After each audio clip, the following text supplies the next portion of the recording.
Hello, hello, y'all. How we doing? Ellipti, Willow, Sino, Duality. It's lovely to see you guys. We are doing chapter 41 today. Only got 5 chapters left. Well, 4, technically, I guess. My goodness. We're getting there.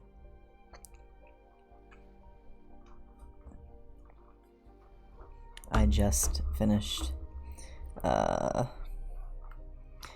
rereading chapter 7, I think, of YWDMP. I'm slowly, not slowly, I'm actually quite quickly making my way through it. I'm on what now? Yes, I'm on chapter 8 now. 5 chapters including today. We're so close to the end. We really are. It's crazy. We're getting there. I've been busy all day, animating. Ugh. My absolute favorite thing, but not right now because it is tough. We're wrapping up stuff for this film, this workshop film. Ugh. And it's just a pain in the ass. But we're getting there. But yeah, how is everybody doing today? Anything special going on? Anything interesting? How's everybody's day today? Hope you're having fun here and there. Yeah, it's rough, but I'm excited that when the final piece is gonna be done. It's only till the end of the month. Once this month ends, then I'm free and I get to graduate. So it's just 2 more weeks. Well, not even that, like 20 days. No, wait, 2 weeks? Yeah, it is like 2 weeks. Yeah, 2 weeks-ish.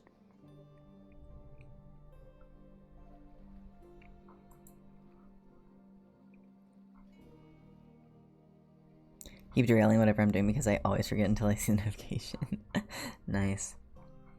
Sort the court. Also, hello, Zane. The court game. Sort the court. I've never heard of this.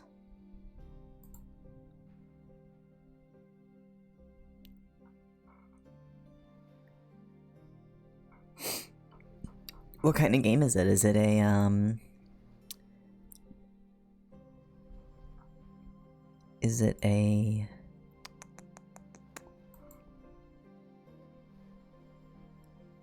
Huh.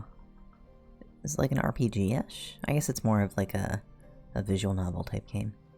Interesting.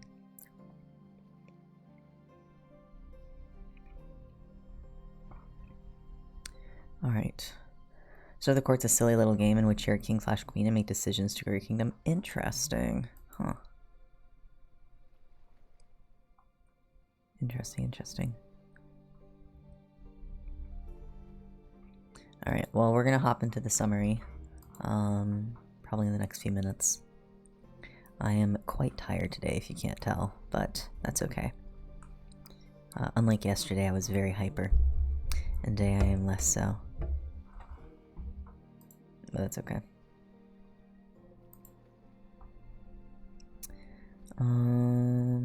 Alright. Well, there's not too much to summarize from yesterday. And by not too much, I mean I once again didn't write a summary, because I'm getting a little lazy with those. But essentially what happened last chapter, we had Dave time travel and do a little court, what's it called? To be, pulled into legal duty. A little jury duty, but not actually jury duty. Just a little court job with Tisius. We also got, let's say, also hello Lunar. Yeah, jury duty is the word.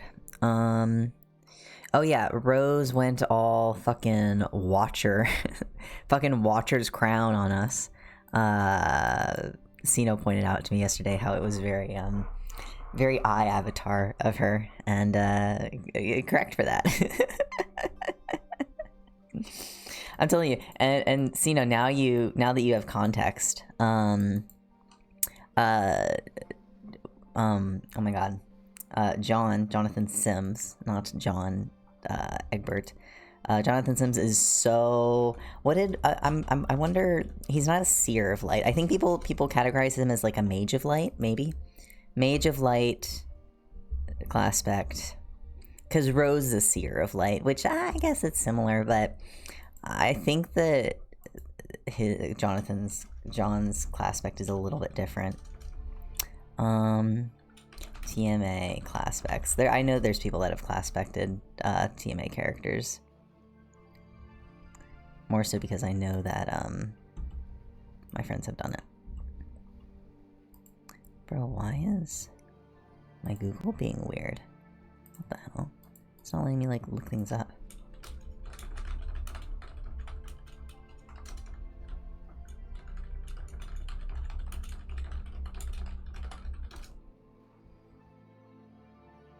Bro, what is wrong with my Google? Huh. It's not letting me search anything. That is so odd. Whatever. Well, I think that John is a mage of light. But he is so light aspect. I wonder... I've always debated about what Martin would be. I feel like Martin is... heart? Maybe? It all makes sense now, Jaw Job. I'm trying to think of what aspect Martin is. I would say... I think heart is reasonable. Maybe hope? No. I would have to say heart. Just off the dome. Off the domer. I need to deep dive into class specs and assign them to myself and my friends. Class specting is so fun. It really is such a fun time. There's a class spec navel gazing.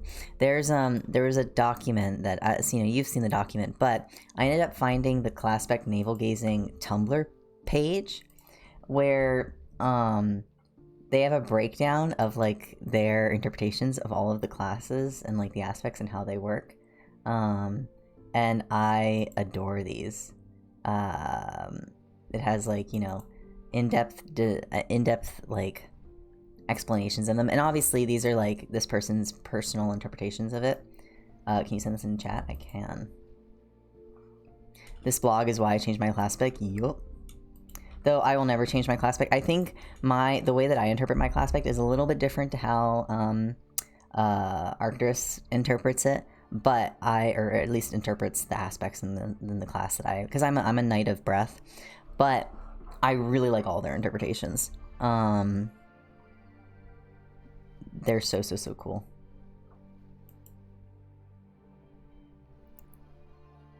They're so sick.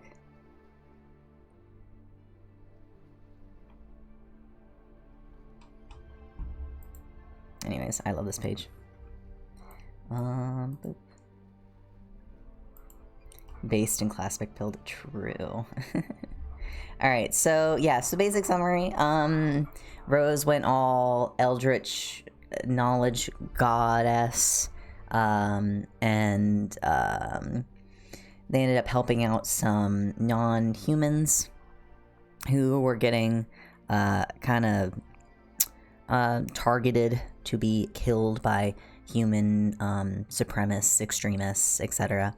And Carcat and Rose kind of cleared them out, and they're still traveling, heading to the volcano to get to hell, and that's pretty much it. That's pretty much the rough and tough of it. And I think we're just gonna hop right in. This is chapter 41, Raise Hell, and yeah, here we just hold on, just my mic. Here we go. Rose is perfectly able to explain to the others why the dads need to stay back. You'd rather stay out of it. If where you're going is predetermined, then there's no point you being in on the conversation. Instead, you go into the kitchen of the house where you free the non-human prisoners and find Solux leaning against the door of an open fridge. "What are you drinking?" you ask him. You could maybe use a drink before you have to get going again, especially as it's inadvisable to eat or drink anything in Fatori. "AJ," Solux answers, holding up a bottle of apple juice. "Who calls it that?" you snort. "Dave," Solux shrugs, and chugs straight from the bottle. "That doesn't surprise me," you say. "It sounds very Dave." Your eyes linger on the line of Solux's throat as he drinks, and the guilty part of your brain interrupts the part interested in Solux's body by pointing out that the people whose minds you melted will never get to think of these things about people again. "You okay?" Solux asks in concern, as you cover your face with your hands and groan. "Fine, just marinating in my own guilt forever, thanks," you complain. "Cool, very on brand. I'll hold this for me," Solux says, and shakes the bottle of apple juice at you. You relent, uncover your eyes, and take the bottle from Solux. The romantically interested part of your brain, okay, maybe it would be more accurate to describe as the horny part of your brain, is suddenly on board with whatever this is that Solux is doing, because it involves him very carefully peeling your hoodie off of him, so he's standing there shirtless. You say dumbly. "Calm down, I need to take this off, give me a second," Solux says, and carefully pulls back the bandages you put on him and sets it on the nearest countertop. Kind of gross and unsanitary, but he's still shirtless, so you're willing to ignore it for now. "Give me the AJ," Solux asks. "Why? What are you gonna do with it?" you ask him, utterly bewildered. Citrus drinks, specifically orange soda, are basically the physical components to unholy water. Bro has this thing for orange stuff. Dave was more about apples, both because he liked them and the whole holy irony thing. Apple juice is the physical component to make Dave specific unholy water. Obviously, you need the right privileges to make it that, and not just AJ, but I have that, Solux explains. "Firstly, if you're using your own magic to do it, or to do this, doesn't that mean you don't gain anything? Secondly, if this does work, why didn't you do this earlier?" you ask. "Firstly, no, that's not how it works. It's about Dave and Faith, and I don't care enough to explain it.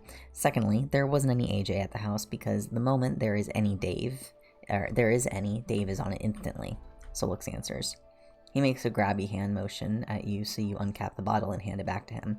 Solux murmurs something demonic and magical to the bottle, and leans his upper back on the open refrigerator and angles his hips forward so his abdomen makes as shallow an angle as possible.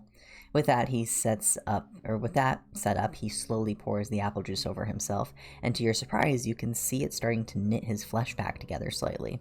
It's not magically erasing the injury, but more like it's winding the healing forward. It's winding the healing forward through time.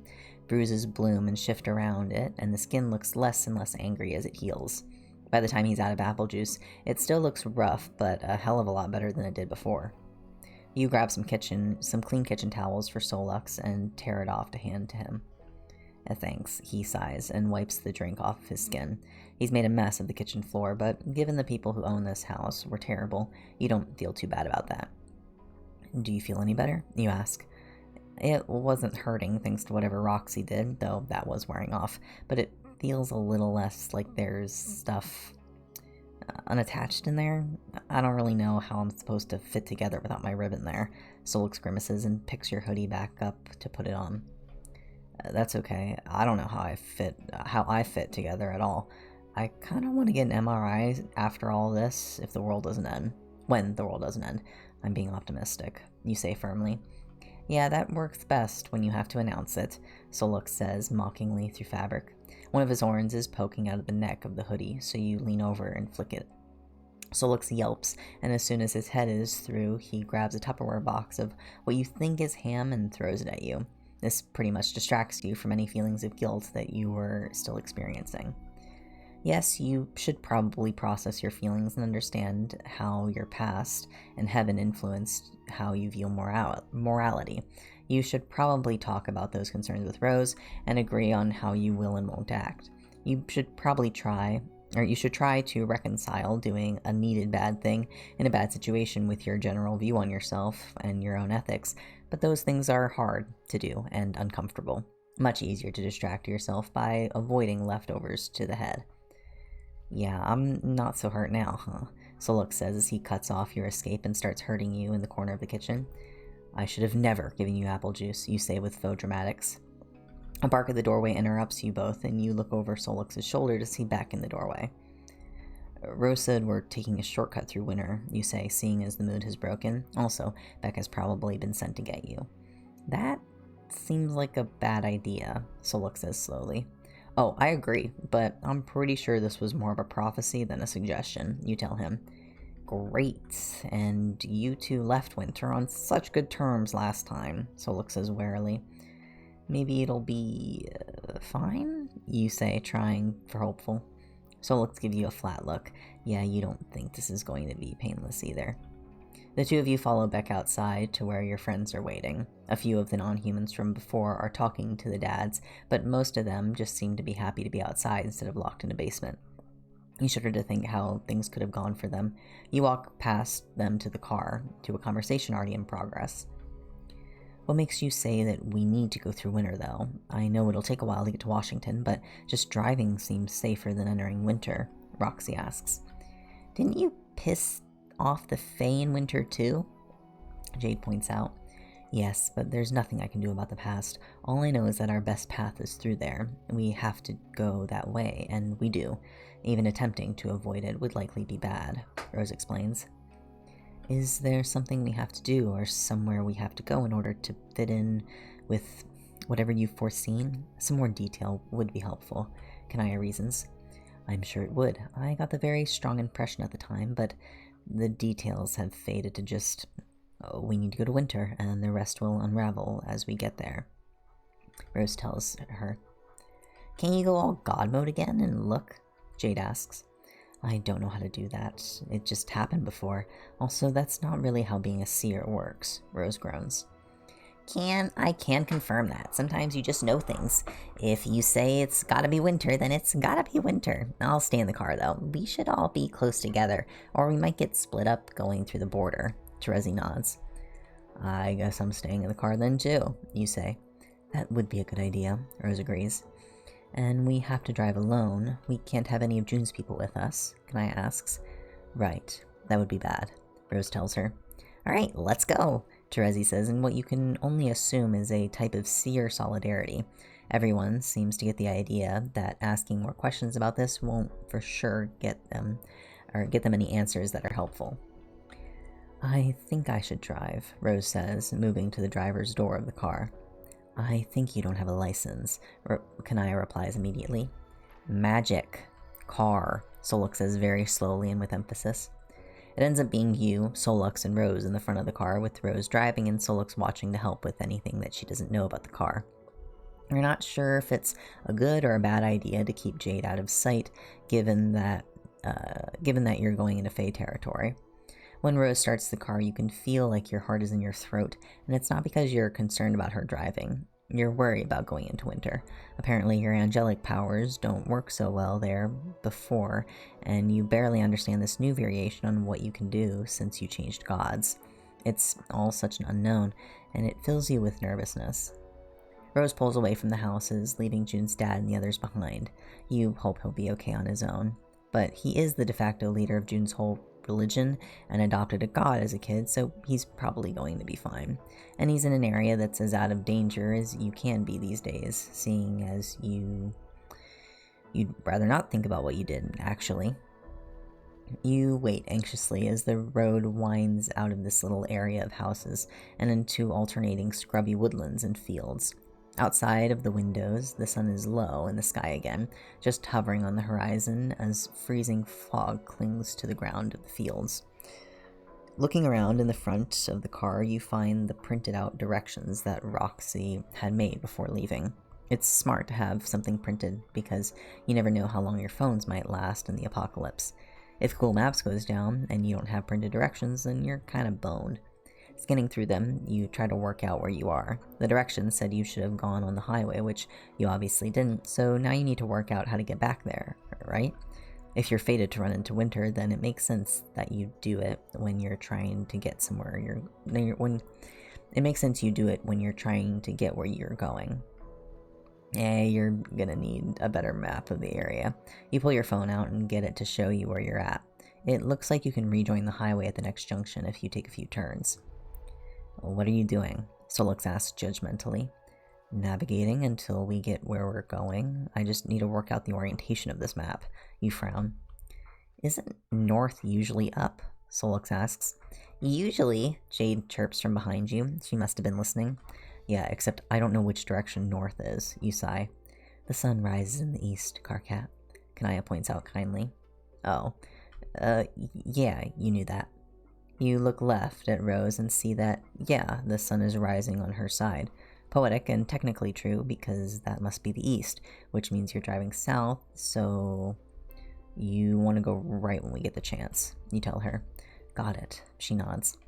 Your phone doesn't seem to be too happy, so you close it down for now and just wait. Solux has gone back to silently staring out of the window, and his whole demeanor is a little melancholy. You watch as you drive past a few fields with the little copse of straggly trees in the middle. Must be hard to see your tractor, or whatever around those. You okay? You ask him quietly. Yeah, Solux answers. There's a pause. No, he adds. Of course he does. It's just all this, there was cool stuff in hell and all. It wasn't all that bad, but so much of Earth is just so nice. I mean, according to Bro's pantheon, this whole place was made for humans, as somewhere for them. You were trying to protect it. If we don't stop all of this, it's all going to be gone. That's why Dave did what he did. He was trying to save everyone and all of this, Solix says softly. It's why I did what I did, Roxy adds from the back. It's the kind of thing my brother would do, Kanaya agrees. Well, we're going to save Dave, and everyone else too, you assure Solux and squeeze his shoulder a little to try to impart some of the certainty that you want to project. I hope so, Solux says. To your left, a hill starts to rise up. It cuts out the slice of the sun that was visible, and everything is suddenly more frosty and foggy around you. You look over at Solux, and behind him, through the passenger window, you see a field with a copse of straggly trees in the middle. You've already been past those trees, and you never took a turn at all.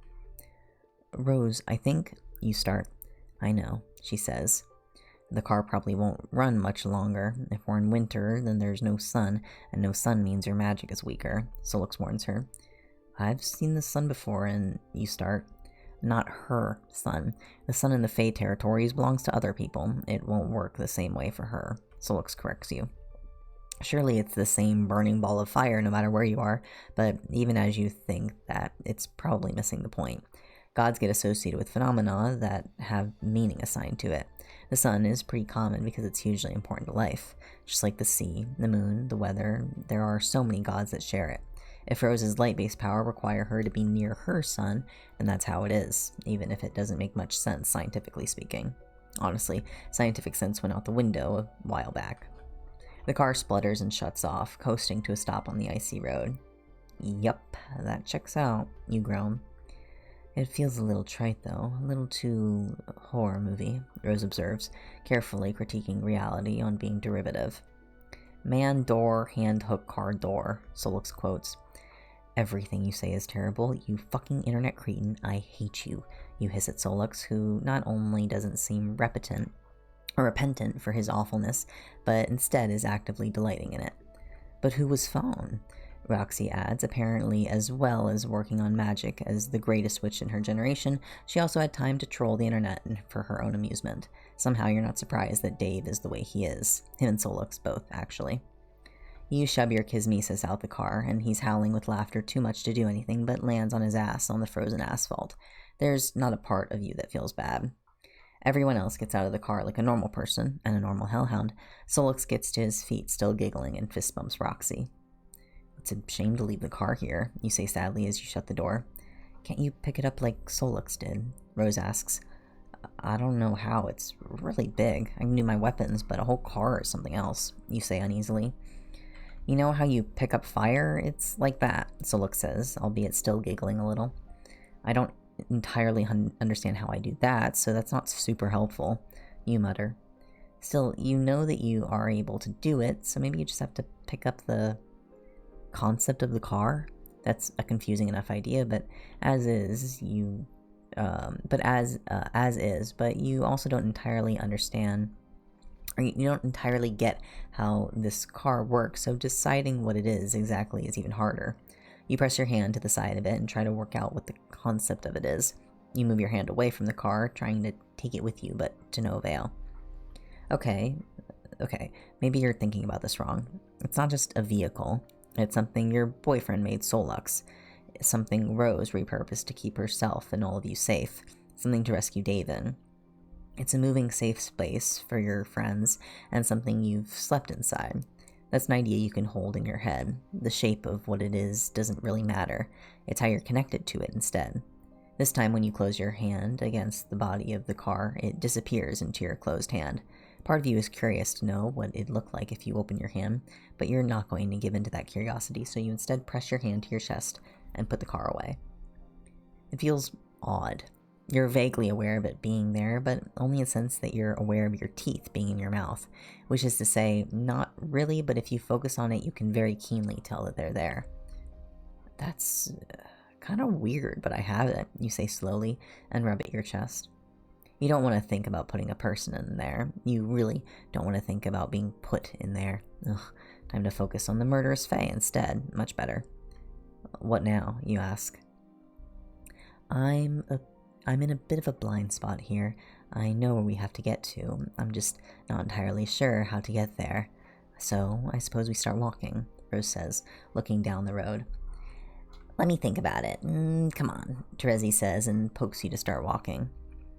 Alright, you grumble and walk. Rose walks at your side, Kanaya, Solux, and Jade right behind you with Roxy and Terezi in the back. The rose beneath your feet is crisp with frost, and the more that you walk, the colder it seems to get. Bit by bit, the world around you gets stranger. The fields start to grow ice-covered crops that you don't recognize, berries and fruit the color of dark blood and purple bruises. The road beneath you goes from asphalt to gravel to dirt, all without you actively noticing when the change happens. It's so cold, Solux says, and you can hear his teeth chattering as he speaks. It is cold, you're aware of that. It's not exactly pleasant, and it'd be nice if you had a coat or something, but you're doing okay.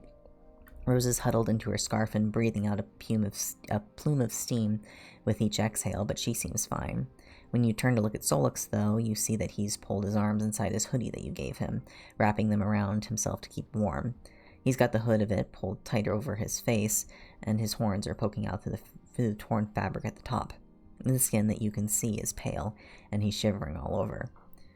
You don't do well with cold, do you? You ask slowly. Can we just get out of here soon? I'm freezing my tails off, he says, and shudders a little more.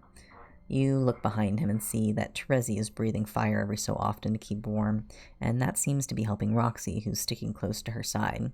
Unsurprisingly, Jade seems fine. You're going to assume they bullshit there, and Kanaya is a vampire, so she's also fine. Beck has the luxury of a thick fur coat and close proximity to a dragon, so really it's only Solux who's having a hard time. I don't think we can just run through, you say uneasily. Solux tucks his face further into the hood, so only his little eyes are visible as tiny black and white slits. Aim for the tree line, I think, Rose suggests, pointing ahead. Are we even sure that it's going to be there when we get there? Every time I look behind us, it looks different. Geography doesn't really work here, you point out as your feet crunch on the frozen dirt.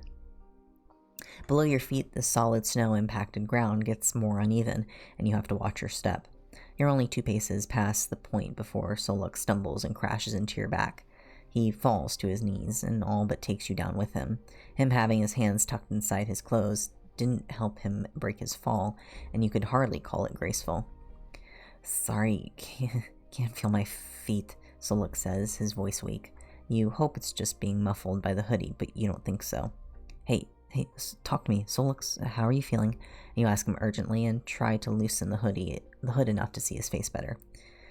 I don't know, I'm not cold anymore, kind of feel kind of hot, he mumbles and blinks, all out of sync with himself.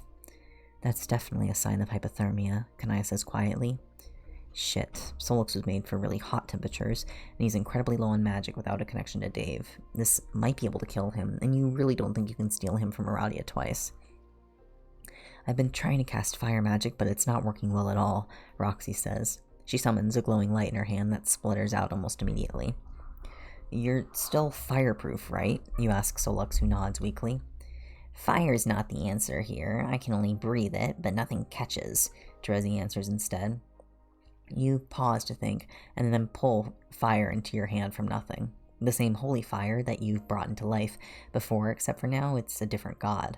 Glimmering gold and yellow fire burns in your palm, and you tentatively hold it out towards Solux. "Oh, I felt that. That's very odd." Rose frowns. Not hurting you? Either of you?" You check. Rose shakes her head, and Solux puts his hands into yours, and the flame licks harmlessly over his skin without hurting him at all. "Alright, give me a second. Can you get his arms out properly, please?" "Not just one of them," you say, since Solux only put one hand out to touch the fire, and the other is still inside the body of his hoodie. Rose starts to nudge Solux into cooperating as you take a step back and hold your burning hand to the bottom of your sweatshirt. You will it to start burning and watch as fire creeps harmlessly over you. It doesn't hurt or even feel all that warm to you, but it's what you can do. "Give me a hand with him," you say, and carefully crouch down on the ground in front of him but facing away. You grab for his legs, and Rose catches hold of Solux's arms, and together you stand up. You have to shuffle Solux a little on your back. He's taller than you after all, and it's a little tricky to carry someone who's not actively participating in the process. After a few seconds of shuffling, Solux suddenly seems to work out what's going on and clings to your back like a demonic koala, and you feel him start to shiver again. That's gotta be a good sign. "Better?" you ask. "Warm," is all Solux mumbles into your shoulder.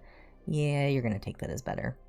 Your group starts moving again, still aiming for the now not-so-distant tree line. The closer you get, the darker things become. The hedges on the road get thicker and larger, dark thorns reaching out for you, and daggers like icicles hanging from the branches that arc over the path. Small glowing mushrooms dot the edge of the road here and there, bathing everything in an eerie light. "I was expecting to feel like I was being watched, but I don't feel anything still," Jade says after a while of walking. I don't feel it either. We just have to keep going, I guess," Rose agrees. You shift Solux on your back slightly. You've got your arms looped under his knees, but it's starting to make your elbows sore. You change so that your hands are laced together under his thighs, and as you do, two icy tails wind their way up your burning arm under your somehow still intact sweater. "You should have done that earlier. Tail frostbite is bad news," you tell him quietly. "You don't have to carry me," Solux grumbles almost right into your ear with how close he is to you. "I was trying to tell you not to get frostbite, but fuck me, I guess. Also, I clearly do have to carry you. You're not dying again," you hiss back at him. "I'm not dead weight," Solux says quietly, clearly defensive and not wanting to be heard by anyone else. You're not sure he'll be successful, given who you're traveling with, but whatever. That's a pretty specific denial that he gave you, though. He probably feels a bit pathetic being taken out like this, even though he's badly hurt already, and made for the exact opposite conditions of this. But no one else is struggling like him. You're probably dealing with a bruised ego, especially as you're the one having to carry him like this when you're meant to be equals. "Consider it payment in advance," you say lightly, like it's no big deal.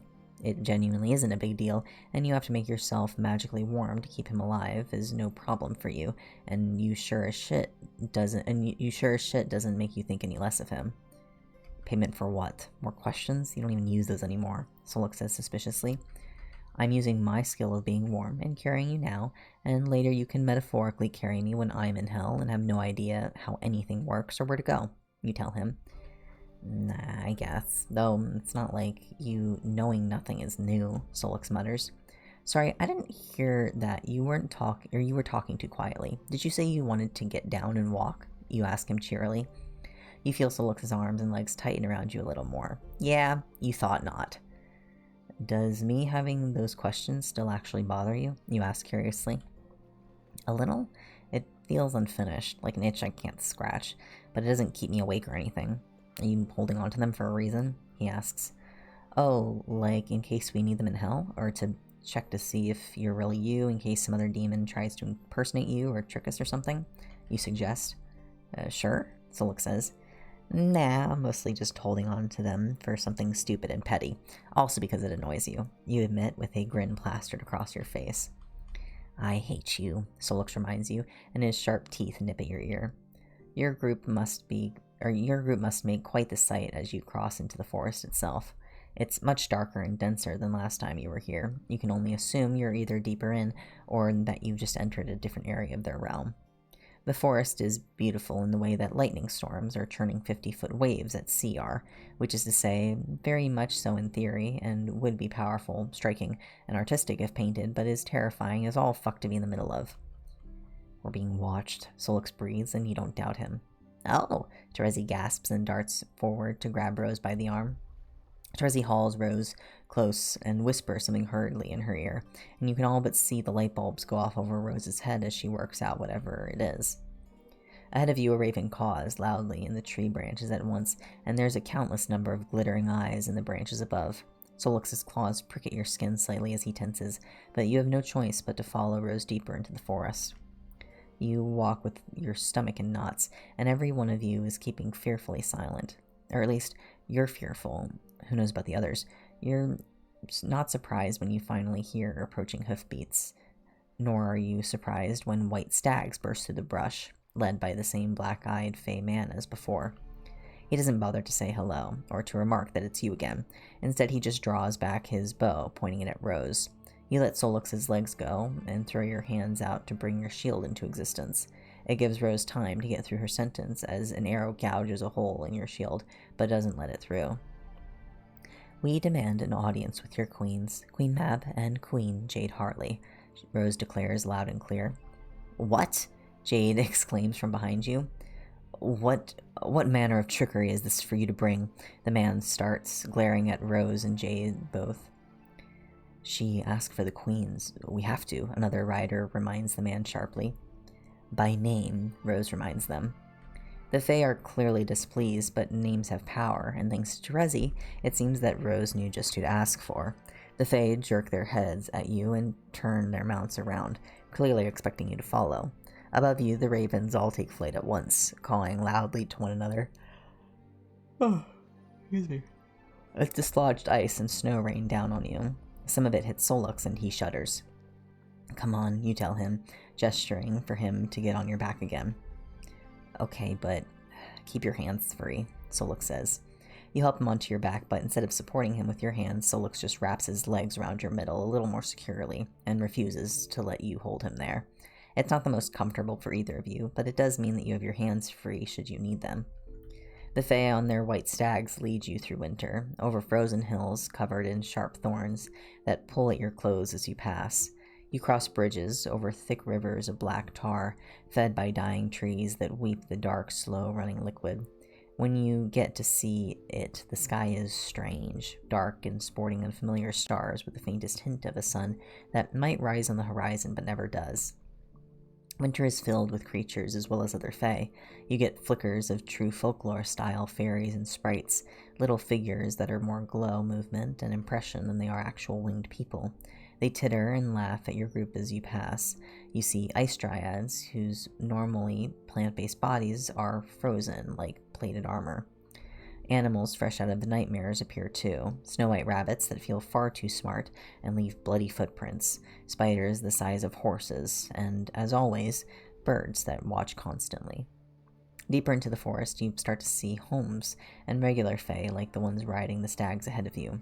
They're living with their lives, some building parts of their homes or tending their gardens. This is a place where people live. When they see you, they appear disgusted at first. Winter-aligned fae hate humans, and although you don't agree, you can't certainly empathize with that. You can certainly empathize with that. Humanity is somewhat flawed. You imagine that you and Solix being so associated with them are hardly welcome either. Rose and her mother both look human, and Kanaya was once one, so that's probably a strike against her. You're not sure what the face stances are on dragons but being an uninvited visitor is rude anyway, so Terezi is likely unwelcome too. Jade, though. When people see Jade, they react interestingly, some with confusion, others anger, but many more with curiosity. People start to follow you as you're led up a winding path that climbs along a frozen waterfall.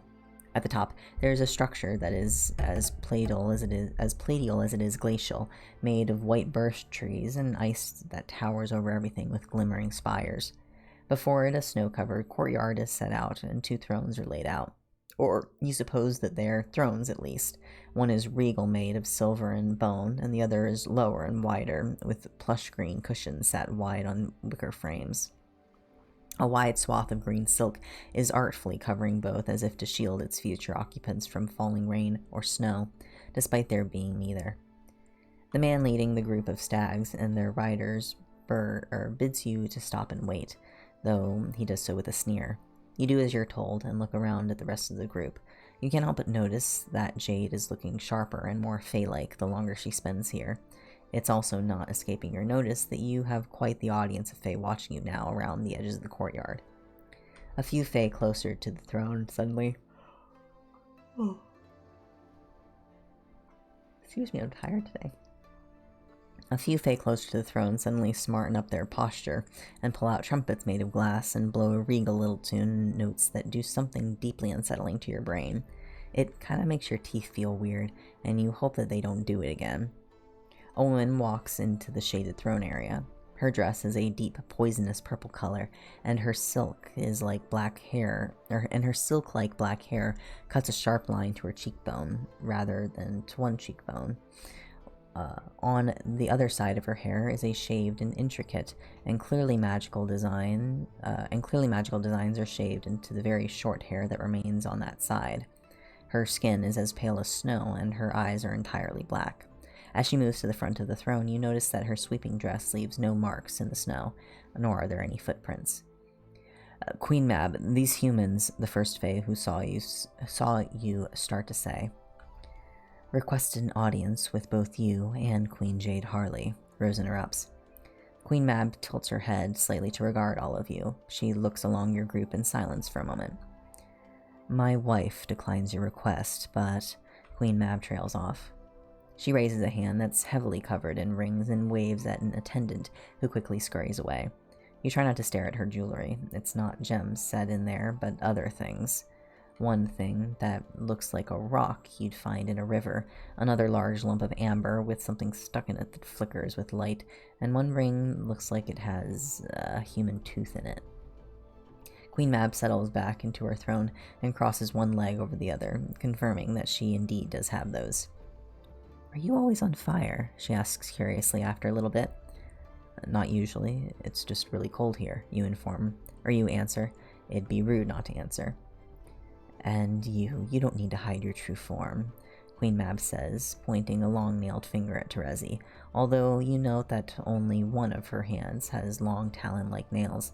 The nails on her right are cut short, or all but her ring and little finger are cut short. Is that significant somehow? No, I just don't want to crush anything in your courtyard. I get pissed when people damage my home. I have to eat them when they do that, Terezi shrugs. Oh, I know the feeling.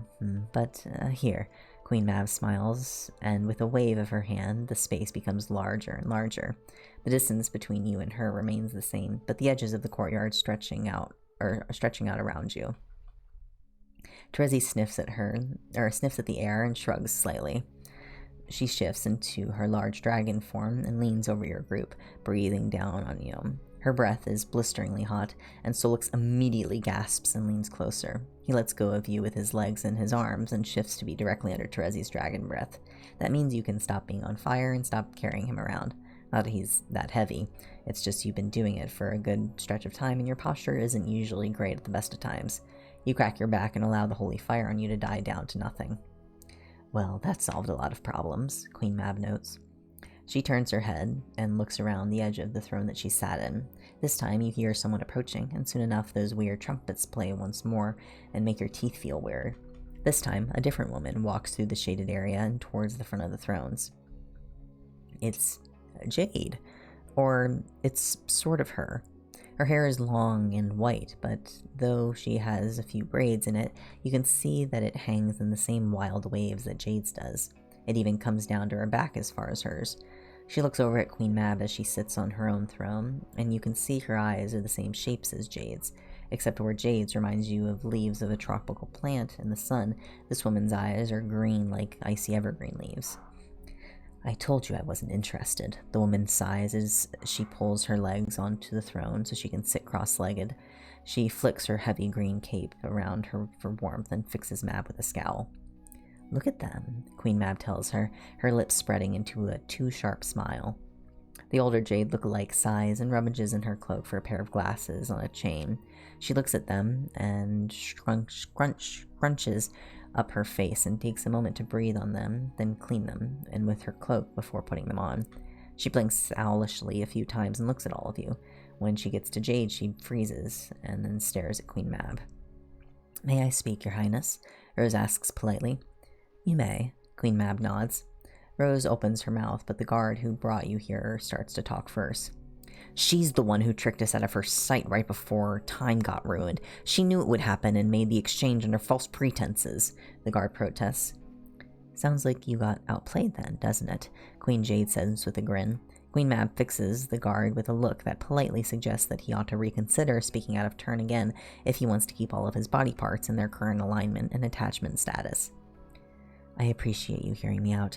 Me and my group here are in something of a situation. You see, I am a god on my plane, although that's new to me, and this is my mother, and we're on our way back to Hell, which is ruled by my thus far absent father, who has kidnapped my brother and intends to end the world. We need to get there quite urgently, but I foresaw that we needed to come through here, and upon arriving my dragon friends here saw that there was an obvious connection between you and our friend Jade, so I can only assume that we were meant to be here at this time," Rose explains. "Yes, we were quite curious about that," Queen Mab says. "Come here, girl. I want to get a better look at you. Why do you look like me?" Queen Jade asks, beckoning Jade closer. Jade gives the rest of you a wary look, but steps a bit closer to the Queen's instructed. "This is just how I look. Why do you have my name?" Jade asks in response. "It's my name," Queen Jade says simply. "Well, it's mine too," Jade replies stubbornly. The pair stare at each other for a long moment, and Queen Mab watches the pair of them with some amusement on her face. "I think you'd better tell me about who you are," Jade says. "You come to my land and ask things of me," Queen Jade snorts. "You host me in your land and don't properly introduce yourself or answer questions your guest asks," Jade replies immediately. You wince. That's Faye big on manners and customs. Politeness can be life or death, but Jade is just trying to use the thing as a weapon here. If she doesn't play this right, it could go badly. Queen Mab's painted lips tremble slightly, as if she's just barely stopping herself from laughing, and the rather cold look her wife gives her tells you that mirth is not appreciated right now, dear. "Very well," Queen Jade says tightly and sits up a little straighter in her throne. "I was born in England in 1875 and was near enough immediately taken to winter. A Fae child was sent in my place, but sadly my birth parents left it to die somewhere. Regardless, I grew up here, doing whatever I wanted. I learned magic, I roamed the land, rode whatever animal I pleased, and lived my life. I was human, but the longer you stay here, the less so you become," she says slowly. "The older I got, the more I felt that I was missing my homeland, that perhaps I should be where my own kind were. Besides which, I loved adventure, and the whole new world to explore and live in sounded fun. My parents here warned me not to go, but I didn't listen and I left anyway. I was never a prisoner here. I returned to my birth parents when I was 15, in 1890. I found them and told them who I was, told them of my life, showed them the birthmark that had seemingly helped them realize that the child I was swapped with wasn't me. They took me in," she explains. "I have a feeling that point in time wasn't great for you," Jade says. "It was horrible. I wasn't free to do anything. I eventually ended up having to fight for women to even vote, and humans are so petty and destructive about things. I couldn't do nearly anything, and when I got my way around the rules and outsmarted people, I was still punished for it. No one was impressed at me being clever enough to have worked around what I wanted. It was awful," Queen Jade protests, gesturing angrily as she talks. "That does sound awful," Jade agrees. "It was. I tried to come back here, but I couldn't find my way. Eventually I ended up marrying, and I had children because that's what you did. They had children, so I had grandchildren then. I told them a bit about what happened to me, but by that point I knew that humans would be horrified at what the evil Fae had done to me. No one cared about what their land had done. Then one day I saw this place again and walked in. I came home. I made a home." Queen Jade adds that last part with a smile and reaches over to squeeze Queen Mab's hand. You're not on the edge of crying. You're not, honest. Can I ask if one of your grandsons was Jake Harley? Jade asks slowly. Yes, he was. A rambunctious little thing. A little weird, but Queen Jade shrugs. Jade hesitates and sighs, no doubt well aware that Queen Jade is waiting for her explanation in turn. Jake Harley grew up to be a witch and an explorer. He was a terrible father to the 2 kids that he had and abandoned them all the time to go on his own adventures. He ended up falling for the devil, who started bringing him subjects to research, and not all that nicely either. One of the things he brought for Jake Harley to research was me. I don't know where he got me from, but I was always told that I was a changeling, and that was never explained. He kept me on this island and studied me only to eventually abandon me there, letting me think he died. Also, he could go and be in hell, stealing other people's bodies for his stick experiments. He had me call him Grandpa. He named me after his grandmother.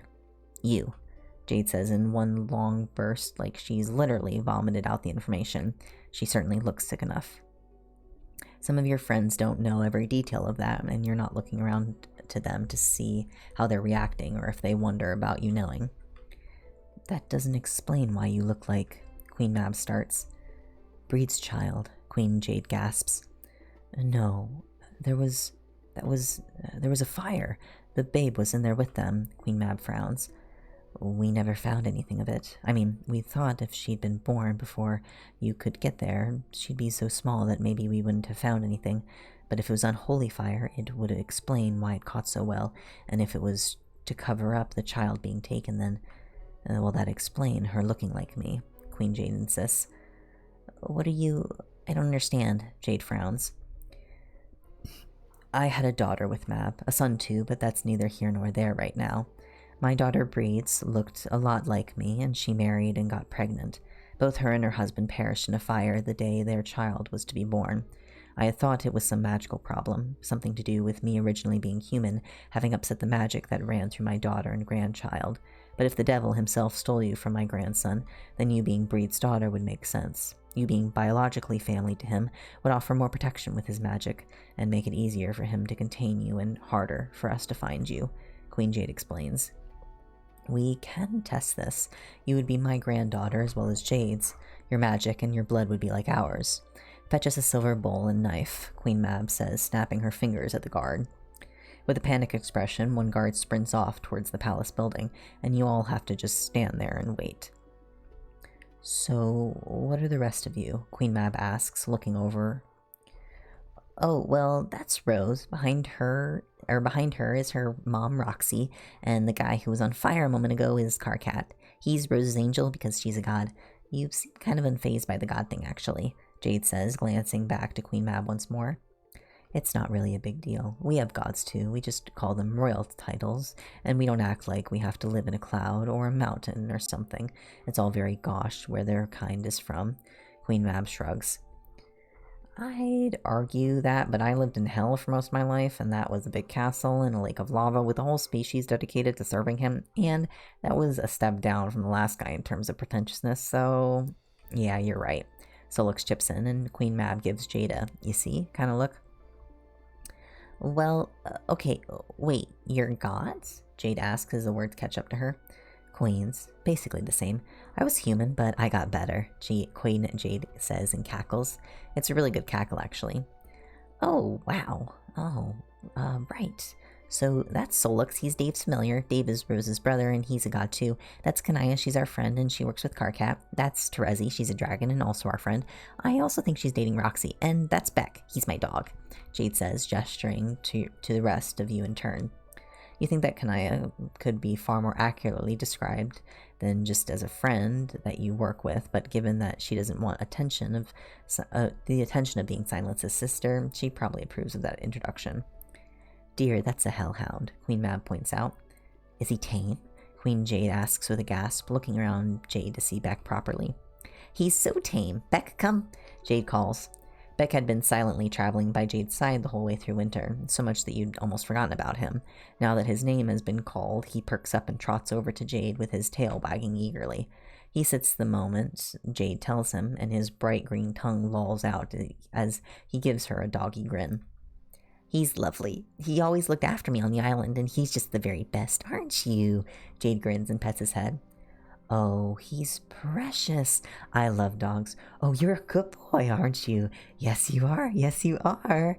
Queen Jade coos as she pets the delighted Beck, whose tail is going nuts at all the attention. Sweetheart, don't pet them. Don't kiss the hellhound. You don't know where he's... Queen Mab gives up with a sigh as her wife plasters Beck's furry snout in kisses, all while scratching behind his ears. Queen Mab's expression is long-suffering, and you have a feeling that Queen Jade might have a history of petting and befriending creatures. Beck's having a good time, you say quietly to Rose. You think? Rose asks as Beck rolls over and is treated to tummy rubs from both royal and non-royal Jades. You frown as you think for a bit. If Jade actually is the grandchild of her namesake queen over there, then that makes her the granddaughter of a god, or at the very least a demigod herself if you translate the fake concept of royalty over to your plains terms. Rose, June, and Dave are all gods. You and Solix were made by gods. Rose and Kanaya are both immediate family to gods. Terezi is the most normal person you know. You turn and look at the blind dragon with seer powers that's dating your boyfriend's mother. She's the most normal person you know. You should get out more. The guard who ran off in search of a bowl and a knife sprints back, nearly slipping on some snow as she comes to a halt. She offers up the bowl with a formal bow and holds it towards Queen Mab. Queen Mab rises from her throne and takes the bowl and knife from the attendant guard and dismisses her with a nod. Queen Jade stops petting Beck quite so much, instead just stroking the back of his neck as she watches her wife. Queen Mab walks to the space between them and your group and sets the bowl on the ground. With a flick of her finger, the steel bowl spreads out to a wide, flat, shallow bowl that still is somehow quite deep. She holds one hand out over it and starts to move her hand in the air, somehow causing the water below to follow the movement. Queen Jade stands up and ushers Jade to come with her. The way this will work is we all take a drop of our blood and drop it in the water. If you are our blood, your blood will react. Then we'll know for sure what happened, Queen Jade explains. You watch nervously as Queen Jade takes the dagger from her wife's hand and flicks it over her wrist, somehow turns it into 3, one which she hands back to her wife, one she keeps, and one she passes to Jade. Just like this, you don't need to say anything. The knife should only take 1 drop, Queen Jade explains gently. She turns her hands upward and pricks the tip of her index finger with the blade, causing 1 perfect red bead of blood to come up. She turns her hand the other way and the blood drips from her finger into the water. Queen Mab repeats the same process, and then they look at Jade. You watch anxiously as Jade presses the silver knife to her finger. What if it's cursed somehow and there's nothing you can do about it? But it doesn't seem to be. This knife only brings out 1 drop of blood. You hold your breath as Jade turns her hand over and the bead of blood gathers and then falls. The moment Jade's blood touches the water, it glimmers green, and an image of a woman that looks a little like Jade hovers in the air and then fades. Was that? Jade starts. Breed, my daughter, your mother. We thought you were dead, but you were stolen. Oh, Jade, Queen Mab says, her voice choked up. You think she's speaking to her wife until she crosses the few steps to meet your Jade and embraces her. I am so wounded that you were ever away from us, that we never knew you. You must have been through more horrors than you told us about, and we never knew, Mab whispers and squeezes her tight. Queen Jade hasn't moved an inch. Her expression is icy, and her cold green eyes aren't on Jade, but rather staring off at the horizon. She draws in a deep breath, and without a word turns and marches away back towards the castle. Sweetheart, where are you going? Where... Oh no, Queen Mab calls after her wife, but trails off. Did I do something wrong? Jade asks. No, it's not you. She's just very angry. That's something that's best to avoid, Queen Mab says with a wince. You hear a door slam, and Queen Mab grimaces slightly. Around the edges of the courtyard, you see Fae creeping closer as the woods around them grow steadily darker and darker. The air is filled with the sound of creaking as trees shift and grow taller and taller, their branches grasping at the sky like angry hands. Dearly beloved, could you stop? Queen Mab calls out. Around you, all the courtyard starts to split as vines push through the stones in angry lashing motions. Distantly, a door slams again, and you see Queen Jade marching back towards you all with a chest in her hand and an utterly livid expression on her face. Love, Queen Mab starts gently. My grandson, my human grandson, he did this, Queen Jade shouts and throws the chest on her throne. Well, the devil, Queen Mab starts, at his behest to get him our granddaughter and kill our own child in a fire on our land, Queen Jade shrieks angrily as she flings the chest open. A biting wind howls through the air, and Terezi has to lean her open mouth down closer to Solux, and even you can feel the bite of this cold. She grabs something from within her wooden chest and turns to you all. Her eyes aren't black like Mav's, but an impossibly dark green, like holly leaves in the deepest shadow. She doesn't look human, nor does she look like she ever was. You want to go to hell, where he is, right? She demands, pointing at Rose. We do, Rose nods. You want to go through winter for that. My winter, Queen Jade asks again. We do, Rose says once more. You can. On one condition only, Queen Jade says, and throws a hand upward to the sky. Lightning cracks in the impossibly dark sky above her, lightening everything for a moment. When you're done blinking the afterimages from your eyes, you can see that Queen Jade is standing in a scorched part of the courtyard. The vines that had pushed through are smoldering and burning, making a pattern across the stone all around her. In her hand is a doll, one that looks just like Jake. She pulls out a photo that she must have taken from the chest and rips a part of it out, stuffing it into the doll's chest. She licks her fingers and seals the photograph inside, binding it with her own saliva and the blood from when she pricked her finger earlier. You take this, Jade. You find Jake. You stab this doll with your knife. I don't want death to take him. I want him here, Queen Jade hisses and holds the doll out to Jade. Jade hesitates and looks at the doll, and then, you suppose, her grandmother. Do I have to do it right away? Jade asks. How do you mean? Queen Jade asks, a note of suspicion in her tone.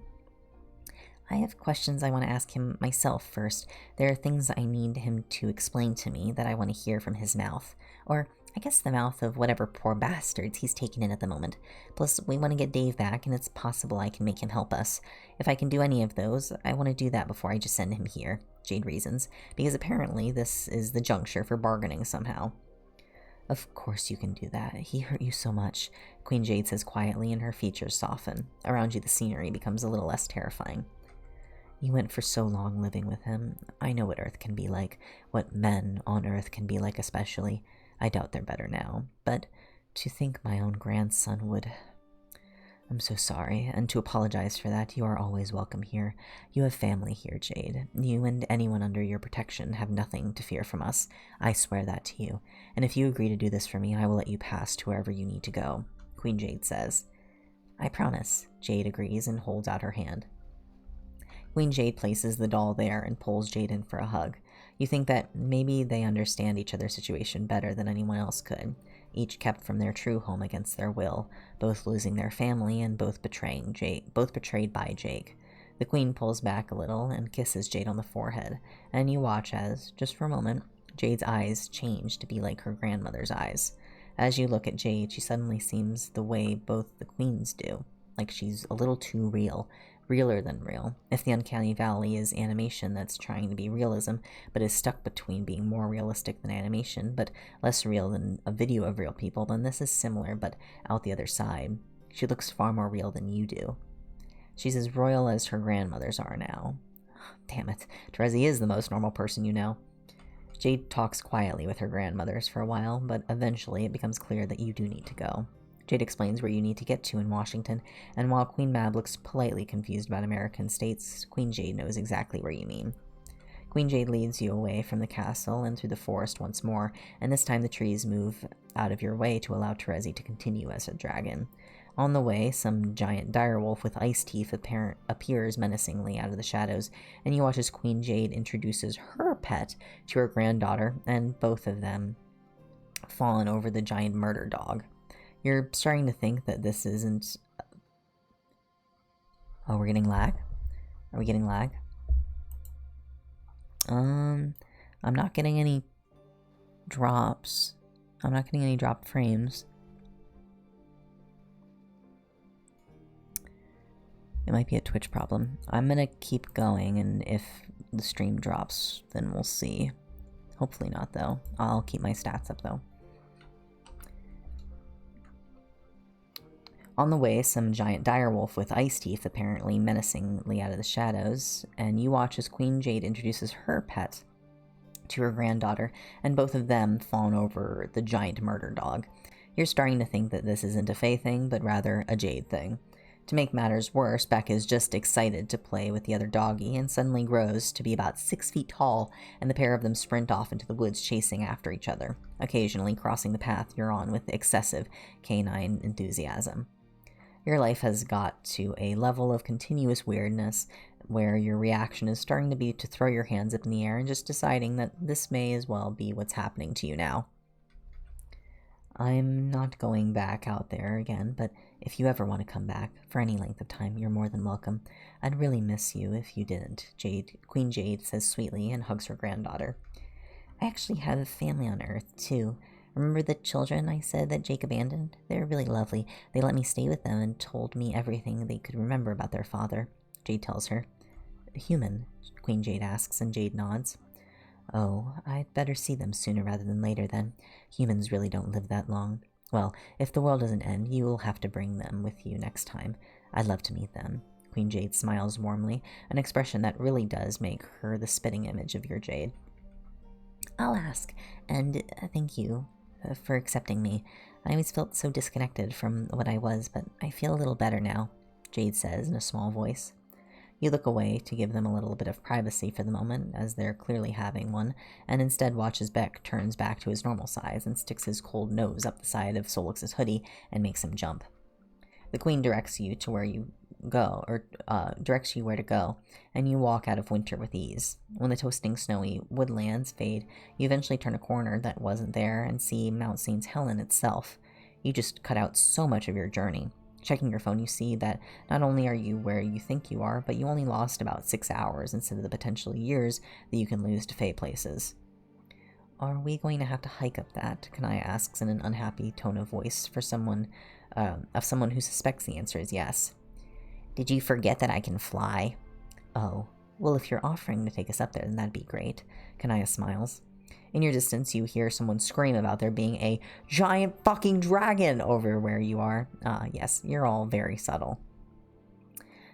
The others climb onto Terezi's back, and you and her fly up to the top of Mount St. Helens and land somewhat near the ridge. You don't think it's usually an active bubbling caldera of lava, but with the way the world is going, that's how it is now. Solix jumps off of Terezi's back and leans over the edge of the lava with a blissful sigh. Everyone seems less pleased. Well, Terezi is fine, as dragons are fireproof and all, but the rest of your group isn't looking too comfortable this close to lava. None of them are getting down from Terezi's back. What now? You ask. This all seemed a lot easier in theory. I need to get June here. Also, I left a box in the car, so you should get that out, Solix suggests. Excuse me. I need to be able to... I wish I could warn them about my burps and yawns, but I can't. You try to find an area that's not as steep. You don't want to chase this stupid car down the mountainside as it rolls backwards. You're pretty sure the handbrake was on, but you're not going to rely on it. With care, you pull the car out and jump at the heavy way it lands as it goes from being not there to being right there. Solix elbows past you and leans into the front of the car, then pulls out the box that June gave him. He leans against the door of the car and opens the top flap of the green box and pulls out what's inside. It appears to be a glass sculpture filled with water. It's a little stylized bunny. What is it? You ask. Storm glass, I think. They're little liquid storm detectors. When the air pressure changes, they get filled with crystals. They're kind of cool, Solix explains. Huh, okay. So what do you do with it? You ask. There's no note or instruction in the box, just some bubble wrap to protect the bunny. Dunno. If June told me what to do, I've either forgotten or wasn't listening, Solix admits. Oh, good. It's not like this is vitally important or anything. I should just call her and ask, you groan, as you pull your phone out of its phone charm. Nah, I know how June thinks, Solix says casually. You open your mouth to ask exactly what he intends to do, but before you can get a word out, Solix turns and spikes the glass bunny on the floor, where it immediately explodes into a million pieces. What the fuck? You yell. On the ground, the glass does nothing. Huh. In my defense, why would she give me something very breakable if I wasn't meant to throw it on the ground? Solix says like it's obvious. Remind me to never hand you a baby, you snap at him. If you ladies are done arguing, Trezzy trails off and looks up at the sky. High above you, the sky is turning gray, and then black, and a strong wind picks up around you. You pull Solix closer, suddenly concerned that something might be about to go down. Not 6 feet away from you, lightning suddenly strikes the ground, and the light and sound overwhelming your senses for a moment or two. When you can see again, you're confronted with June standing there, faintly glowing and floating slightly. Oh, sweet, you made better time than I thought you would, June beams. Told you, Solix says smugly and elbows you in the throat, so you'll let him go. Dad told me he left you guys at this awful fake detour. I didn't expect you to get from there to here so fast. He said the people who were locked up are fine, and they dealt with some reinforcements who showed up, June explains. Fuck those guys. We ended up taking a shortcut through winter. Turns out, Jade's royalty, Solix explains. Hey, that's awesome! June cheers and gives Jade a thumbs up. Well, I'm glad you got here. We just need to work out how to get from here to hell without killing us all in the process. We figured the car would do it, right? Should we test that? You ask. I don't see why it wouldn't. Why don't you just grab some lava and drop it on the car to see? Solix shrugs. Great, that's a totally normal thing to ask someone to do.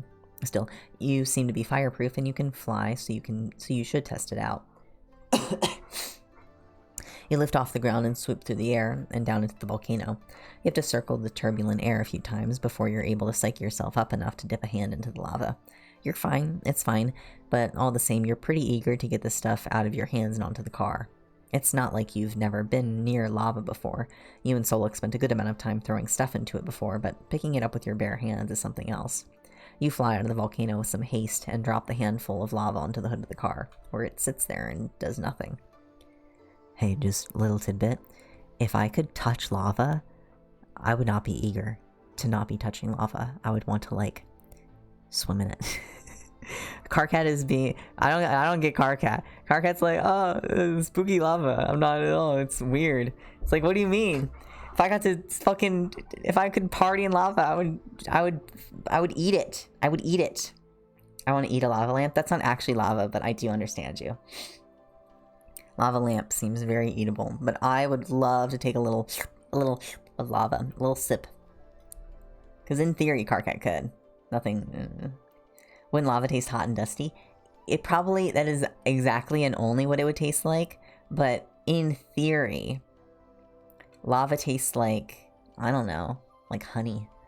I don't know what lava would taste like. I feel like it would taste like really spicy honey.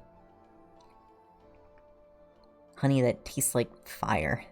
I would love to dip my hands in lava if it wouldn't be deathly painful. Exactly. I think it'd be like slime, but hot. I feel like it would be like slime, but like not a slime texture. You know what I mean?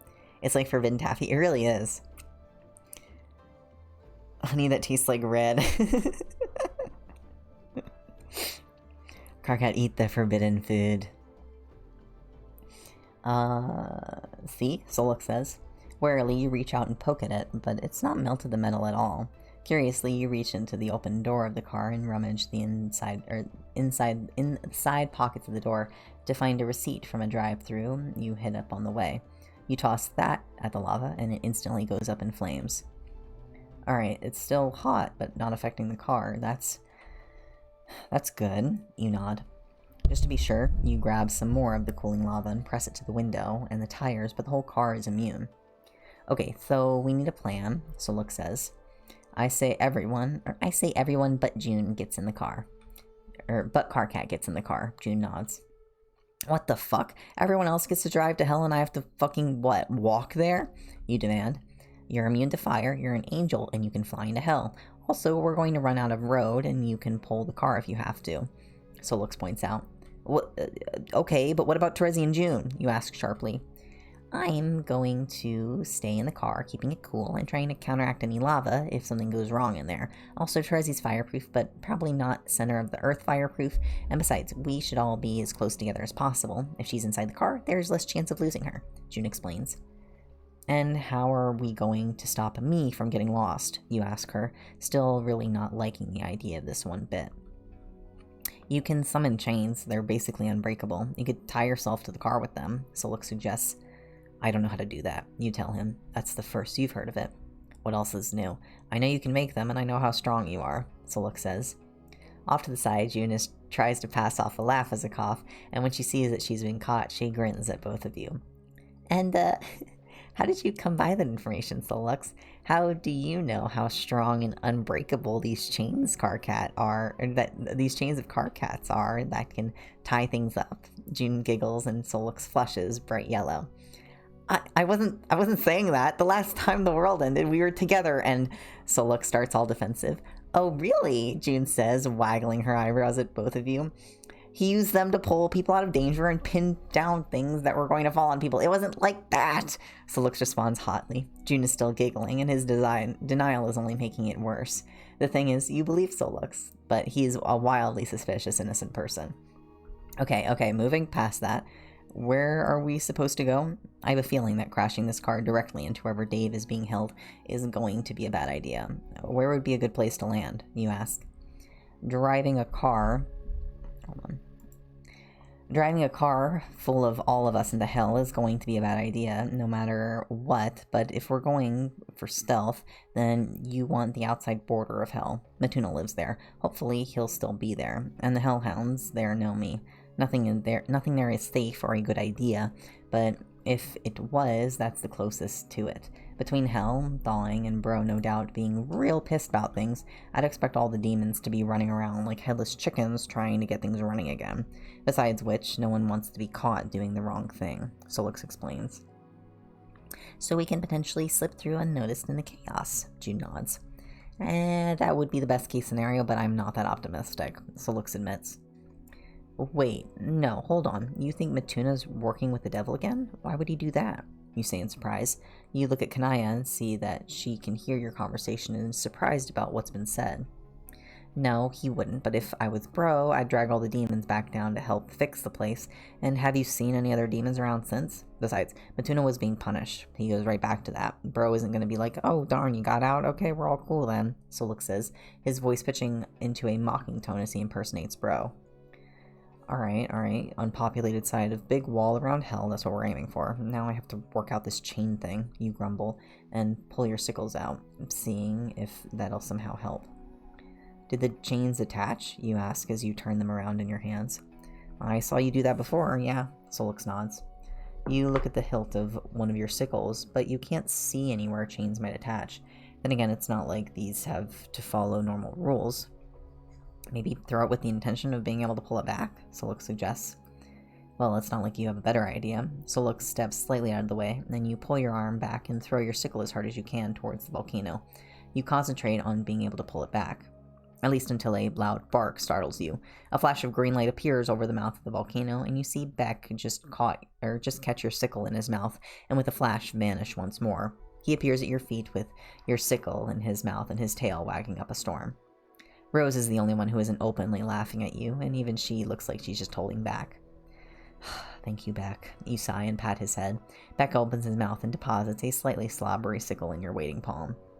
You stand and wait for others to stop laughing, all the while Beck continues to wait for you.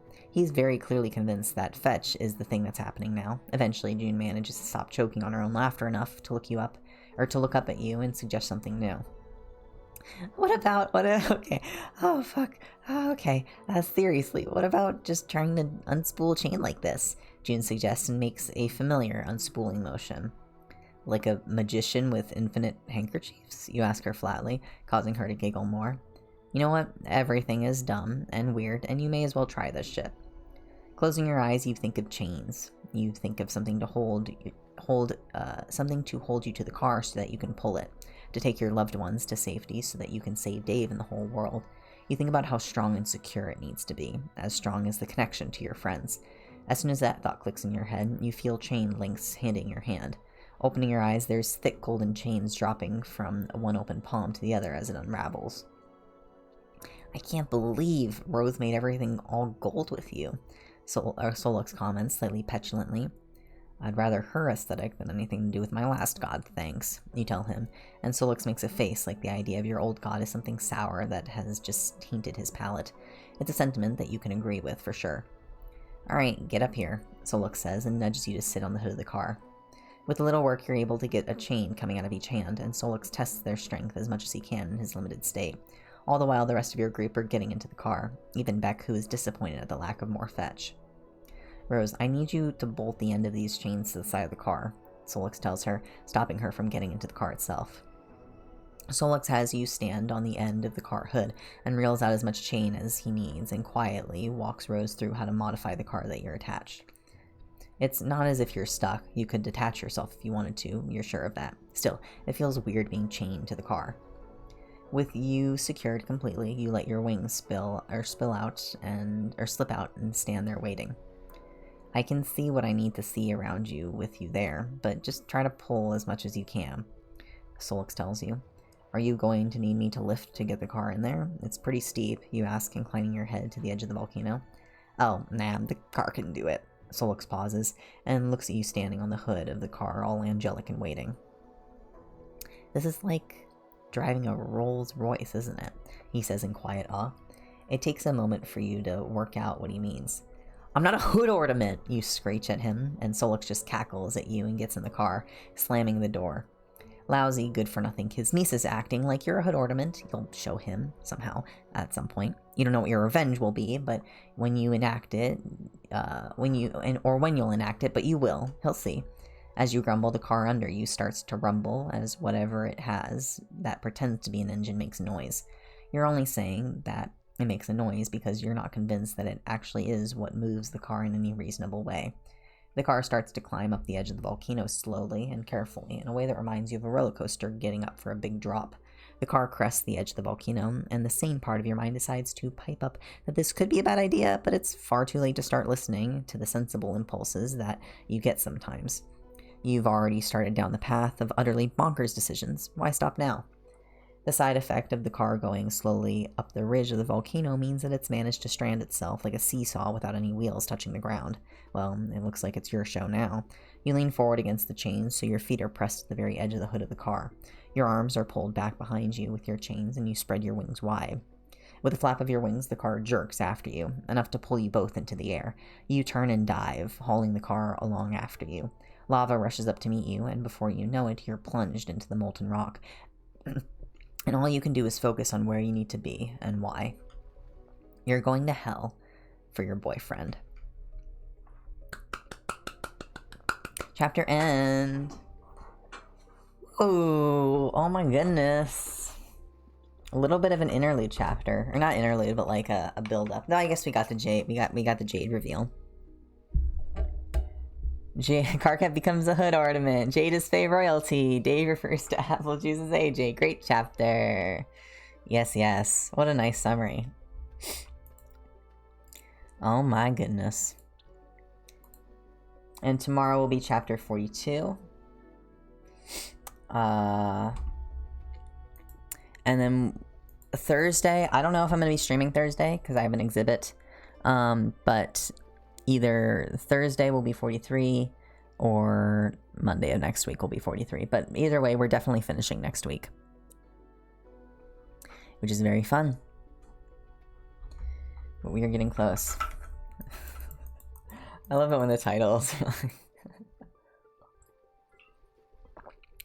hints of what's to come. Alright, well, I have a shit ton of work to get done. I would normally stick around for a little bit, but I have so much work. So I'm going to end stream right now before I get derailed. So I hope y'all have a very, very lovely night. And I will see you guys all tomorrow for the next chapter, for chapter 42. And yeah, have a lovely night, y'all. Bye-bye. Bye-bye. Bye-bye. Bye-bye.